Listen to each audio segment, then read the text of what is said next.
BJP से रूपा गांगुली हमारे साथ जुड़ चुके हैं। रूपा जी, बंगाल के जो हिंसा का जो आरोप लगातार बीजेपी की तरफ से लगाया गया था, उसकी गवाह बंगाल के अंदर आप भी रही हैं। कोर्ट के इस फैसले के बाद पहली प्रतिक्रिया क्या है आपकी?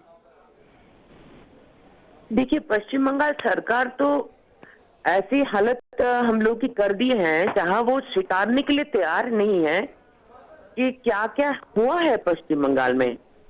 पोस्ट पोल वायलेंस किस हद तक जा सकता है, ये किस खुशी की जश्न वो लोग मना रहे थे इतने महीनों से और उससे पहले भी, तो ये तो पहली बार उनको शायद स्वीकारना पड़ेगा।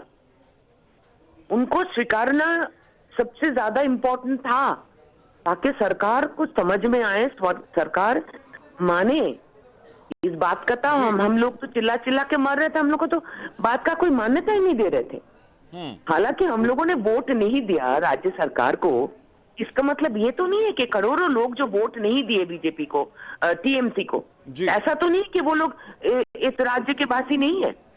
हम बाहर के कहीं से आ गए थे, हम तो बाहर या नहीं है, हम तो पश्चिम बंगाल की जनता है। तो ऐसा हर्षद कैसे कर सकते हैं पश्चिम बंगाल सरकार?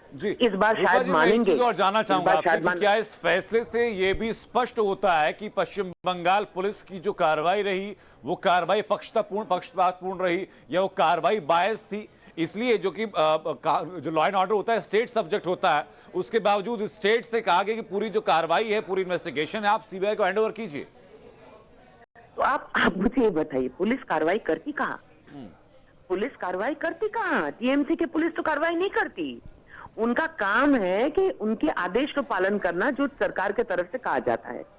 नहीं तो इतनी बुरी हालत, अगर पुलिस सक्रिय रहती, पुलिस अच्छे से काम करती, तो ऐसी बुरी हालत जनता को थोड़ी हो सकती है। अलग अलग राज्य में देखिए, वहां पे पुलिस कई हद तक अच्छे से निरपेक्षता के साथ जनता के लिए सुनते हैं। कोई कंप्लेन, आप किसी को कंप्लेन करने के लिए थाना में भेजो पश्चिम बंगाल में, आप देखो जाके, आपके पास एक रिपोर्ट में एनएचआरसी की रिपोर्ट था, उसमें आपको दिखेगा कि आधे से आधे लोग थाने तक जाने से डर रहे हैं क्योंकि थाने में पकड़ के उनको मरवाया जाता है।